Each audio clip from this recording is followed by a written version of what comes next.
Hello students, कल हम लोग जेसीईआरटी क्लास 10 गणित अध्याय 8 त्रिकोणमिति शुरू किए थे। कल हम लोग का पहला क्लास था। उम्मीद कर रहे हैं कि कल क्लास में पढ़ाए हुए सारा टॉपिक आप लोग समझ पाए होंगे। जो स्टूडेंट्स कल क्लास नहीं देख पाए होंगे वो जरूर से जरूर मेरा पहला क्लास देख ले। हम लोग त्रिकोणमिति और अनुपात के बारे में जानेंगे। कल हम लोग जान पाए थे लंब, आधार और कर्ण के बीच में क्या संबंध है और लंब, आधार का पहचान हम लोग कैसे करें। अनुपात, त्रिकोणमिति और अनुपात से यही समझ में आता है कि किसी समकोण त्रिभुज के कोण और भुजा की लंबाई के बीच जो संबंध है, यही संबंध है त्रिकोणमिति और अनुपात।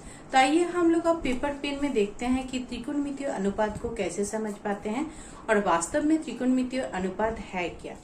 आइए अब हम देखते हैं त्रिकोणमिति और अनुपात। एक समकोण त्रिभुज के एक न्यून कोण के त्रिकोणमिति और अनुपात त्रिभुज के कोण और उसकी भुजाओं की लंबाई के बीच के संबंध को व्यक्त करते हैं। तो क्या है ये संबंध और क्या है अनुपात, आइए हम लोग समझते हैं। देखिए, कल हम लोग इसको देखे थे, समकोण त्रिभुज त्रिकोणमिति का कुछ जान पाए थे। आज देखिए, एक समकोण त्रिभुज है ABC। ABC का कोण B है समकोण।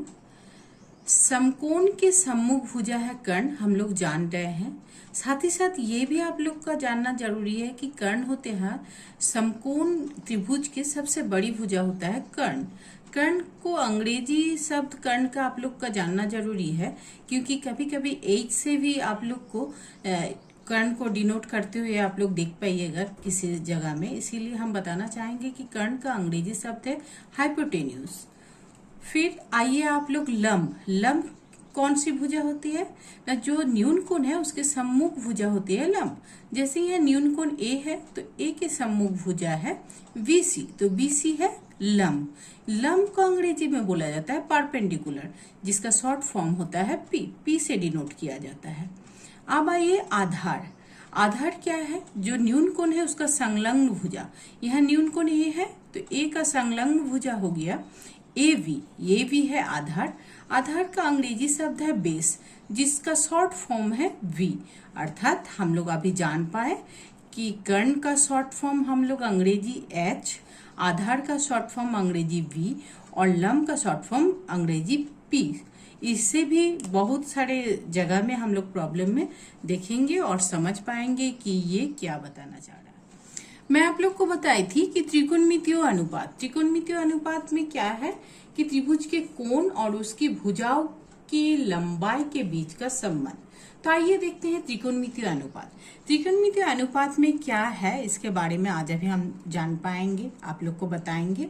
देखिए, यहाँ पर है कोण A जो न्यून कोण लिए हैं हम लोग, इसका साइन SIN साइन, जिसको शॉर्ट में हम लोग लिख सकते हैं साइन A। साइन A बराबर लंब बटा कर्ण। लंब बटा कर्ण। लंब क्या है, लंब है BC और कर्ण है AC। तो क्या लिख सकते हैं P बटा H। अर्थात साइन हम लोग जान गए, साइन A। साइन कौन सा भुजा का अनुपात है, साइन है लंब और कर्ण का अनुपात।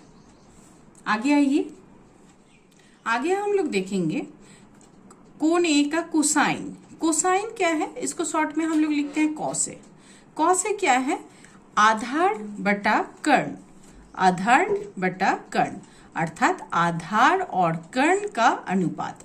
आधार क्या है, यहाँ पर आधार है AV बटा कर्ण क्या है AC, अर्थात V बटा H, B बटा H। तो cos A equals to B बटा H। कोण A का टेंजेंट, इसका शॉर्ट फॉर्म है tan A। देखिए, हम स्लैश दे के लिखे हैं कि इसका बृहद रूप क्या है और संक्षिप्त रूप क्या है, दोनों आप लोग जान पाए क्या कि अभी हम लोग शुरुआत कर रहे हैं, बाद में शॉर्ट फॉर्म से ही हम लोग का काम चलेगा। तो कोण A का टेंजेंट या tan A बराबर क्या होता है, लंब बटा आधार। लंब यहाँ पर क्या है, लंब है BC और आधार है AV। लंब है BC और आधार है AB। आइए तब देखिए हम लोग क्या, tan A equals to BC बटा AB, अर्थात P बटा B। आइए अब हम लोग देखते हैं कोण A का कोसेकेंट, जिसे शॉर्ट में हम लोग बोलते हैं कोसेक A। कोण A का कोसेकेंट, इसका शॉर्ट फॉर्म है कोसेक A। कोसेक A बराबर कर्ण बटा लंब। कर्ण क्या है, AC। कर्ण है AC और लंब है BC। देखिए यही हम लोग लिखे हैं AC बटा BC बराबर H बटा P। अब देखिए एक संबंध कि कोसेक के बराबर 1 बटा साइन ए। 1 बटा साइन ए क्यों, क्योंकि आइए देखिए साइन ए बराबर क्या था, साइन ए बराबर था लंब बटा कर्ण। साइन ए बराबर था लंब बटा कर्ण। अब देखिए कोसेक के बराबर क्या है, कर्ण बटा लंब, जस्ट उल्टा, अर्थात कोसेक के बराबर 1 बटा साइन ए। अर्थात क्या कोसेक होता है 1 बटा साइन ए और साइन ए होता है 1 बटा कोसेक ए। साइन ए को भी हम लोग लिख सकते हैं, क्या लिख सकते हैं, 1 बटा कोसेक ए। यही रिश्ता है।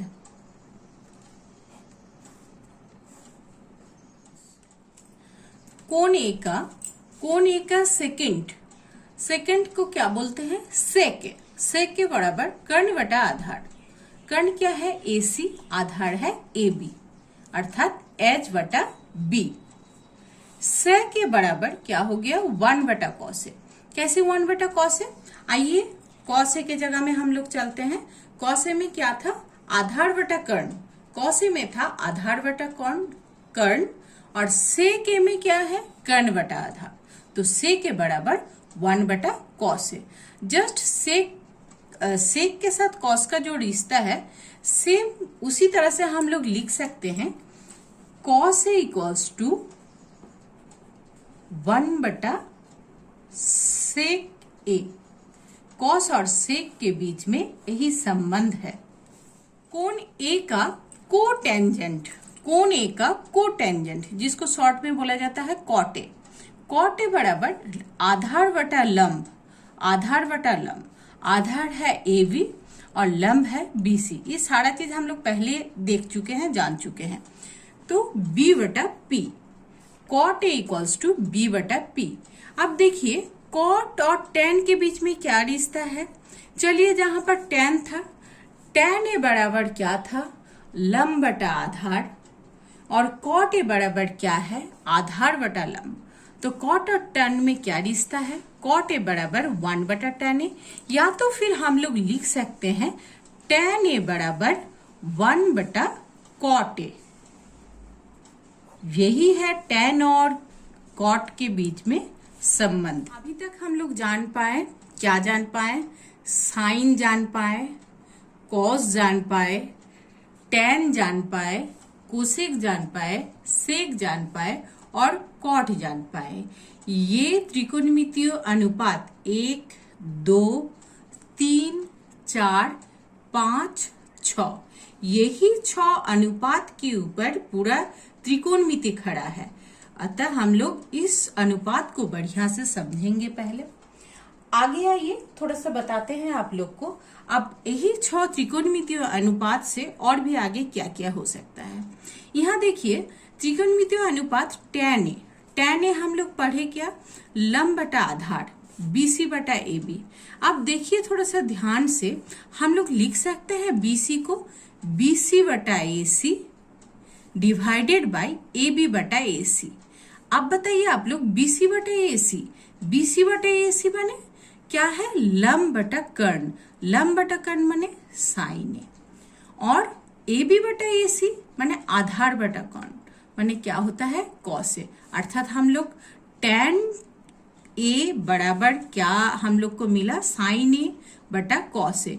यही है इसका संबंध, tan ए के साथ tan A equals to sine A बटा कॉस ए। जस्ट उसका विपरीत स्थिति है कॉट ए में। कॉट ए बराबर आधार बटा लंब, आधार अर्थात AB बटा BC। इसको लिख सकते हैं हम लोग AB बटा AC और BC बटा AC, AB बटा AC डिवाइडेड बाई BC बटा AC।